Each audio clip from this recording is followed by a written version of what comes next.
నమస్తే welcome to Telugu రాజ్యం నేను విద్య స్మార్ట్ మీటర్ ఈ విషయం మీద పెద్ద దుమారమే రేగుతుంది ఎందుకంటే లోకేష్ గారు పాదయాత్ర సమయంలో స్మార్ట్ మీటర్ల విషయాన్ని చాలా అంటే ఎవరైనా ఎంక్వైరీకి వచ్చినా మీరు ఆ మీటర్లను పగలగొట్టేసేయండి దానివల్లే ఛార్జీల బాధుడు ఎక్కువ అవుతుంది అన్న కోణంలో దాన్ని ఒక ఎజెండాగా తీసుకొచ్చారు. ఇప్పుడు అదే విషయం ఇప్పుడు వీళ్ళు కూడా ఫాలో అవుతూ జనాల్లో వ్యతిరేక భావాన్ని మూటగట్టుకుంటున్నారు. సో ఈ అంశానికి సంబంధించి డీటెయిల్ ఇన్ఫర్మేషన్ మనకు అందించడానికి పొలిటికల్ అనలిస్ట్ కేఎస్ ప్రసాద్ గారు ఉన్నారు. వారి మాటల్లో అడిగి తెలుసుకుందాం. నమస్కారం అండి ప్రసాద్ గారు, వెల్కమ్ టు తెలుగు రాజ్యం.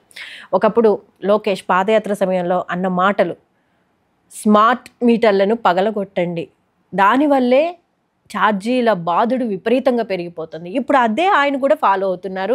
మనం వీడియోలో కూడా చూసాము, ఒక వ్యక్తి ఆ మీటర్ని పగలగొట్టడం కూడా. ఏంటి సార్ దీన్ని అంటారమ్మా అవగాహన రాహిత్యం. ఆవేశంలో మాట్లాడిన మాటలకి అర్థాలు ఎలా మారిపోతాయి అన్నదానికి మీకు ఇది ఒక క్లాసిక్ ఎగ్జాంపుల్. తెలుగుదేశం ఎన్డీఏ కూటమి కట్టక మునుపు ఆయన పాదయాత్రలో వచ్చిన మాట. ఎన్డీఏ కూటమి ప్రైమరీ మోటో విద్యుత్ మీటర్లు పెట్టండి అన్నది ఇప్పుడు కాదు, వైఎస్ జగన్మోహన్ రెడ్డి గారి ప్రభుత్వం ఉన్నప్పుడే వాళ్ళు చేసిన పని. దానికి కేసీఆర్ గారు ఇక్కడ గౌరవ ముఖ్యమంత్రిగా మా రాష్ట్రానికి విద్యుత్ మీటర్లు పెట్టము అని చెప్పి ఆయన అగ్రిగేట్ 25,000 కోట్లు కేంద్ర ప్రభుత్వం నుంచి వచ్చిన గ్రాంట్లని వదులుకున్నాడు ఆయన. ఇలాంటి దమ్ము ధైర్యం సాహసం కేసీఆరే చేశాడు. అలాంటిది ఏమైనా మీరు చేస్తే ఆంధ్రప్రదేశ్ ప్రభుత్వం నుంచి దాని గురించి ఏదైనా మాట్లాడచ్చు. కానప్పుడు దేనికి అలవాటు పడుతున్నారు మీరు? ఎందుకు? మీరు ఆ రోజు స్మార్ట్ మీటర్ల విషయంలో మీరు మాట్లాడింది నిజమే అనుకుంటే లటక్కని బీజేపీ చంకెక్కారు మీరు. బీజేపీ సన్నిధానంలో మీకు ఉన్నప్పుడు స్మార్ట్ మీటర్లు పెట్టడం ఇలాంటివని, అలాంటి అడ్వెంచరస్ థింగ్స్ మీరు ఏమైనా చేయగలం, మహా అయితే ధరం పోరాట దీక్షలు మళ్ళీ చేస్తామన్న దమ్ము ధైర్యం ప్రజెంట్ ఉన్న సర్కమ్స్టాన్సెస్లో మీకైతే లేదు. లేనప్పుడు దేనికి మీరు ఓన్లీ భావావేశంతో మీరు ఆ రోజు పాదయాత్రలు చేసిన దానికి స్మార్ట్ మీటర్ల విషయం ఒకటైతే రాయలసీమ డిక్లరేషన్, రెండోది చెప్పక్కర్లే, మూడోది మళ్ళీ ఏమీ తెలియనట్టు మేము అందరం ఏదో గజనీ సినిమా చూసినట్టు మేము మర్చిపోయినట్టు మీరు చాలా జాగ్రత్తగా మహానాడులో రాయలసీమ వెనక్కి పడిపోయింది, దీనికి ఏదో చేసేస్తాం, ప్రపంచం తెరబెట్టేస్తామని మళ్ళీ కథలో స్మార్ట్ మీటర్ల విషయంలోకి వచ్చారు కూడా ప్రజల నుంచి ఈ విధమైన రెస్పాన్స్ వస్తుందా, ఎవరైనా మీటర్ అయినా ఎరగొట్టగలడా అన్న చూస్తే ఆల్రెడీ మొదలెట్టారు. సో ఇక్కడ మీరు బాదురే చెప్పి అబద్ధాలు తీరా చూస్తే విద్యుత్ ట్రూ అప్ ఛార్జీలు చంపి చెవులు మూసి చెదగొడేస్తున్నారు. దగ్గర 18,500 కోట్లు వేశారు. ఇప్పుడు మీటర్లు పెట్టిన తర్వాత వచ్చి కరెంటు బిల్లులు వేరియేషన్స్ కూడా చూపిస్తున్నారు 21, 22, 23కి వాళ్ళకి. సో ఇవన్నీ ప్రజల్లో చర్చనీయాంశాలు అవుతున్నప్పుడు మీరు ఇప్పుడు వేస్తున్న ట్రూ అప్ ఛార్జీలు గత ప్రభుత్వం యొక్క విధానాల వల్ల మేము వేయాల్సి వస్తుందని అంటుంది కూటమి ప్రభుత్వం. దాని గురించి సరేమ్మా, నువ్వు రెట్రోస్పెక్టివ్ ఎఫెక్ట్తో అమ్మఒడి లాస్ట్ ఇయర్ వేయలేదు కదా, అలాగే నిరుద్యోగ భృతి ఇవ్వలేదు కదా.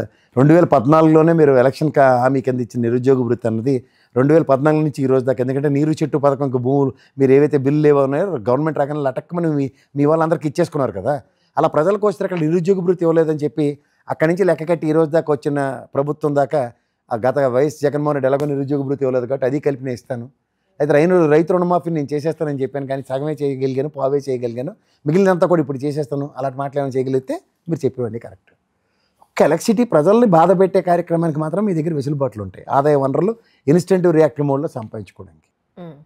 ఐ డోంట్ నో, ఇదైతే నిజంగా చెప్తున్నాను, కేంద్ర ప్రభుత్వం ఇస్తున్న విద్యుత్ మీటర్ల కార్యక్రమానికి స్టేట్ గవర్నమెంట్లో ఆ రోజు లోకేష్ గారు ఇచ్చిన మాటకి ఏమనంటే నన్ను కాలర్ పట్టుకో అంటే, సార్ మీరు కూడా రాహుల్ గాంధీ గారు ఎలాగో టీషర్ట్ వేసుకొని తిరుగుతున్నట్టు మీరు కూడా రౌండ్ నెక్ టీషర్ట్లు వేసుకొని తిరగండి, ఎవరు కాలర్ పట్టుకునే బాధ ఉండదు. అంతకుమించి ఇంకేం లేదు. మీరు చెప్పిన మాటలు మీరే కాంట్రడిక్ట్ చేసుకుంటే ఇంకేం చేయాలి? రక్షించేవాడే భక్షకుడు అన్నప్పుడు ఇంకేం చేయాలా? కంచే చేను వేస్తే ఏం చేయాలా? మీరు చెప్పిన మాటలకే మీకు వాస్తవానికి విలువలు లేవని మీరే చెప్పుకుంటుంటే మేమేం చేయాలా? పాదురు విద్యుత్ ఛార్జీలు పెంచమని బాధేశారు. స్మార్ట్ మీటర్లు పెడితే ఎరగొట్టని చెప్పింది మీరే, స్మార్ట్ మీటర్లు పెట్టేస్తున్నారు. ఏం చెప్పాలి? ప్రజల్లో వ్యతిరేకత కారణమవుతున్నాయండి. ఆబ్వియస్లీ నేను కాదు కదా, కేకే అండ్ రైస్ సర్వేలు 2 వాళ్ళవే అవి. ఖచ్చితంగా వాళ్ళ కోసం పని చేయించుకున్నారు పాపం. ఏమి ఇస్తున్నారు? 34 స్థానాలు ఉన్న ఉత్తరాంధ్రలో 17 గ్యారంటీకి పోతే 50% దగ్గర 17 పోతే 9 డిపాజిట్లు రావని చెప్తున్నారు రైజ్ వాళ్ళు. ఈయనైతే ఇంక చెప్పక్కర్లేదు, అవినీతి 100 out of 100%. 5 సంవత్సరాల్లో కరప్షన్ ఎంత వచ్చిందని అపవాదం మోసారో ఇది 1 yearలోనే అయిపోయిందని. ఎందుకు? వీళ్ళు స్టిపులేటివ్ టైం చాలా క్లియర్, 3 సంవత్సరాలు జమిలీ ఎలక్షన్స్ వస్తాయి అంటే దొరికినట్టు ఎత్తుకుని వెళ్ళిపోతున్నారు. దొరికినవి ఇసుక పేరుకే ఫ్రీ, సస్తున్నారు దాని మీద ఎంత జరుగుతుందో. మట్టి. నేను కాదు, పిఠాపురం వర్మ గారు చెప్తున్నారు. 2 తట్లు 4 తట్ల బయటకెళ్ళిన మీరు పోలీస్ స్టేషన్లో కూర్చోబెడతారు. రోజుకి 200 లారీలు పైచీలకి వెళ్తున్నాయి. పోలీసులకు ఏమైనా పచ్చకవర్లు వచ్చినా రాత్రి పోలీస్ కంప్లైంట్ చేసిన రాత్రి కనబడదని రావట్లేదని అడుగుతుండే ఆయన. నాటి రఘురామకృష్ణరాజుకు ఏకుమేకే కూర్చున్నాడు వాళ్ళకి. ఎవరికి? వైఎస్ఆర్సీపీకి. ఈసారి వర్మ గారు, పిఠాపురం వర్మ గారు రాజవంశం నుంచి వచ్చిన వాళ్ళు ఏకుమేకే కూర్చొని చూపిస్తున్నారు రూలింగ్ గవర్నమెంట్లకి. This is part 2. ఎందుకంటే రాజులు సామ్రాజ్యాలను పరిరక్షించుకునేవారు, ప్రజలకు సుఖశాంతులతో కాపాడేవారు. అలా నాటి రఘురామకృష్ణరాజు చేసాడు అనుకుంటే ఈసారి వర్మ చేస్తాడు. ఇప్పుడు వర్మ గారు సొంతంగా చేస్తున్నారా లేకపోతే టీడీపీ వెనకాల నడిపిస్తుందంట? రఘురామకృష్ణరాజు గారికి వైఎస్ఆర్సీపీ ఉండి నడిపించారా, తెలుగుదేశం వాళ్ళు ఉండి నడిపించారా? పిఠాపురం డీలిమిటేషన్ అయిందనుకో, స్థానికతను ఆయన జస్టిఫై చేసుకోవడానికి స్థానిక సమస్యలు స్థానిక నాయకులకి తలలో నాలుకలాగా వెనక వెన్ను దన్నులాగా ఉండి పనిచేస్తున్నాడు అతను. అంటే వర్మ గారు పవన్ కళ్యాణ్ టార్గెట్ చేస్తున్నారు అనుకోవచ్చు. ఎందుకు? స్థానిక ఎమ్మెల్యే ఆయనే కదా, ఆయన పని ఏం చేస్తే ఆయన టార్గెట్ చేస్తారు. పని చేయట్లేదని అర్థం కదా. పని చేస్తే ఆయన ఎందుకు పట్టించుకోడు కదా. పని చేయకే కదా ఈ బాధ. నగర బహిష్కరణలు చేసేస్తుంటే అవన్నీ భరించిందంతా ఆయనే కదా. నెగిటివ్ అంతా వర్మ గారు భరించాలి. పాజిటివ్ గెలుపుతో కూర్చొని ఉప ముఖ్యమంత్రి సాధించుకుని ఇంట్లో కూర్చుంటాం అంటే ఎలా కుదురుతుంది? మరి ఈ విషయంగా చంద్రబాబు గారు సైలెంట్గా ఉండడం, లేకపోతే పవన్ కళ్యాణ్ గారు అంటే కోణంలోకి వెళ్తుంది అనుకోవాలా, ఎట్లా అనుకోవాలి? ఎలా ఇప్పుడు సైలెంట్గానే ఉంటారు వాళ్ళు. ముగ్గురికి ఒకరి అవసరాలు ఒకరికి ఉన్నాయి కదా. తర్వాత ఉంటుంది అసలు కదా. డీలిమిటేషన్స్, ఎలక్షన్ నోటిఫికేషన్ వచ్చిన దగ్గర నుంచి అప్పుడు రాజు మంత్రి అవడం, అప్పుడు మాట్లాడతాం. అంటే ఇప్పుడు రోజుకు 200 ఇసుక లారీలు ఏంటి అసలు ఏం జరుగుతుంది అంటారు? ఇసుక కాదు, మట్టి. ఏం జరుగుతుంది? ఆయనే చెప్పాడు వర్మ గారు, నేను కూడా కాదు. మా పోలీసు వాళ్ళకి పచ్చకవర్లు వచ్చినట్టు రాత్రి రేచీకటి వచ్చినట్టుగా ఉంది, రాత్రి రాలేకపోతుంటారు ఆయనే చెప్తాడు. ఎన్నో కంప్లైంట్ ఇచ్చాడు ఆయనే. అంటే ఇది పవన్ని టీడీపీని ఇబ్బంది పెట్టడము అయ్యేలా కనిపించట్లేదా? ఎందుకు ఇబ్బంది? ఇప్పుడు నీ నియోజకవర్గంలో స్థానిక సమస్యలు ఏమున్నాయి? ఎవడెవడు ఎంతెంత లంచాలు తీసుకున్నారు? ఎవరు సీజ్ ద షిప్ అన్నాడు. 28 టన్నుల లారీ దొరికింది ఆయన నియోజకవర్గంలోనే. ఏం చేయాలా? సీజ్ ద లారీ అని కూడా అనలేకపోతున్నాడు ఆయన. మరి పౌర సరఫరాల శాఖ మంత్రి ఎవరు? నాదెండ్ల మనోహర్ గారు కదా. వీళ్ళు పాత పద్ధతులకి మళ్ళీ తెరలేపారు. అదే కదా కేకే గారు రేస్ సర్వీ ఇచ్చింది సారాంశం. పాత పద్ధతులు తెరలేపడం అంటే ఏంటి? మనం రేషన్ చేపల్లో చూడు లైన్లో నిలబడి రేషన్ అయిపోయింది అనగానే వచ్చినట్టే ఎత్తుకెళ్ళిపోయేవారు. గతంలో అట్లీస్ట్ ఇంటికి తీసుకొచ్చిన డెలివరీ ఇచ్చాడు ఆటోలు పట్టుకొచ్చి. అది కూడా కాదన్నారు. అంటే వీళ్ళు పాత పద్ధతిలో దోపిడీకి అలవాటు పడ్డారు. ఇంకేముంది? ఇప్పుడైతే 2029 ఎన్నికల్లో టీడీపీ పవన్ కళ్యాణ్ 29 ఎందుకు? ఇంకా ముందు సరదాగా 27-28లోనే ఎలక్షన్లు వచ్చేలాగా ఉంది. అదేంటి జమిలీ అంతే. అందుకే వీళ్ళు ఎంత ఆత్రంగా ఉన్నారు. ఓకే. సో అంటే మనం చేసిన పవన్ ఎక్కడికి వెళ్ళడని భరోసా ఇవ్వటమా లేకపోతే ఎట్లా? పవన్ గారికి ఆయన నియోజకవర్గమే లేదు కదమ్మా. ఏదో బర్మా కాన్సీకుల్లో ఏడ దొరికితే అంటే ఎవరు ఖాళీగా ఉంటే అక్కడ వాళ్ళ సామాజిక వర్గం ఎక్కడ ఉండి కన్ఫర్మ్గా ఓటేస్తూ ఉంటే వెళ్తుంటారు. గతంలో గాజువాకలో మా సెంతలపూడి గారు చేసిన పనికి 1,00,000 సభ్యత్వాలు నమోదు చేస్తే ఖచ్చితంగా నేను గెలుస్తానని అక్కడ నిలబడ్డాడు, ఓడిపోయాడు. భీమవరం మా సామాజిక వర్గం బాగా పరిరక్షిస్తుంది అనుకుని నిలబడ్డాడు, ఓడిపోయాడు. ఈసారి పిఠాపురం వర్మ నియోజకవర్గాన్ని త్యాగం చేసి తెలుగుదేశం పరంగా మనం నిలబెట్టిన పవన్ కళ్యాణ్ని ప్రాణాలు ఒడ్డికి పోరాడి గెలిపించుకున్నాడు. దానికి నాగబాబు గారు వీళ్ళందరూ మాటలకి వర్మ గారికి ఇప్పుడు ఏం చేయాలో చేస్తున్నాడు ఆయన. ఇప్పుడు కేకే సర్వే ప్రకారం కనుక చూస్తే కనుక 21 మంది ఎమ్మెల్యేల విషయానికి వస్తే 17 మంది మీద అసంతృప్తితో ఉన్నారండి. అంటే ఒక జనసేన ఇమేజ్ని డ్యామేజ్ చేయడానికి ఇటువంటి సర్వేలు చేస్తున్నారా? ఏం జనసేన 13 మంది తెలుగుదేశం వాళ్ళే లేరు దాంట్లోకి, 9 మంది బీజేపీ వాళ్ళు కలిపి ఇచ్చాడండి ఆ సర్వేలో. ఒరిజినల్ తాడేపల్లిగూడ ఒకటిను పిఠాపురం అయితే చాలా మెజరబుల్ పర్ఫార్మెన్సెస్ ఉన్నాయంటారు జనసేన పరంగా. ఆ రెండిట్లోనే నెక్కాసైన అధ్యక్షుడు పవన్ కళ్యాణ్, నెక్కాసైన జనసేన మనిషి బొలిశెట్టి శ్రీనివాసరావు గారు గెలిచారు. ఏం చెప్పాలి దాని రెండింటికి? అది ఒరిజినల్ పర్ఫార్మెన్సెస్. అంటే ఎక్కడ వేసిన గొంగళి అక్కడే ఉందని అర్థం. అంటే అభివృద్ధి జరగలేదంటారు అసలు? అభివృద్ధి అంటే కదమ్మా, అభివృద్ధి అంటే ఏంటి చెప్పు, ఏం చేశారు చెప్పు, అప్పుడు అభివృద్ధి జరిగింది లేదు మనం చెప్పొచ్చు. చాలా ఈజీ అవుతుంది. అభివృద్ధి జరగలేదా అండి తిరిగి గదమాయించి క్వశ్చన్ లేయడం ఆ ఛానల్లో లాగా అయితే మనతో కాదు. అభివృద్ధి అంటే ఏంటో చెప్పి ఇదండి అభివృద్ధి అంటారు, ఇది జరగలేదా చూపించండి అని అంటే అవునమ్మా జరిగిందా తప్పు అయిపోయిందా లెంపలు వేసుకుంటారు. అంతేకాని అభివృద్ధి ఏంటో చెప్పకుండా. ఎన్ని ప్రదేశాలకి రోడ్లు అనేది వేయటం జరిగిందండి? ఎన్ని ప్రదేశాలకి? ఇదే పిఠాపురంలో ఎలాంటి రోడ్లు లేని దేని అవస్థలో ఉన్నారో ఆయన నియోజకవర్గంలోనే ఎక్కడెక్కడ వేసేసామని చెప్పారు. చూద్దాం. ఇవాళకి కూడా అరకు ఇవన్నీ దగ్గరలో రోడ్లు వేస్తామని చెప్పారు. 1500 కోట్లు ప్రాంతాలకు కూడా బస్సు సౌకర్యం, రోడ్డు సౌకర్యం కల్పించారు పవన్ కళ్యాణ్. ఇదే చిన్నపిల్లలు కార్యక్రమం, మనోరంజక కార్యక్రమం బాలమందిరం వచ్చి చిన్నప్పుడు రేడియోలో వింటే ఇలాగే ఉంటుంది. ఇలాంటి అభివృద్ధి మళ్ళీ అదే చెప్తున్నామా వినాలి. అందుకనే గాబరా పడిపోకూడదు మనం. ఇప్పుడు అరకు, ముంచుంపుట్టు అవన్నీ తండాలు ఉంటాయి.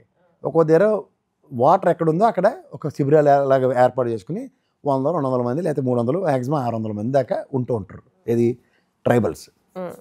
దీనికి గత 78 సంవత్సరాల స్వతంత్రంలో మనం రోడ్డు కనెక్టివిటీ అనేది బ్రహ్మాండంగా వేస్తాం. అరకు, పాడేరు, ముంచింగిపుట్టు దాకా.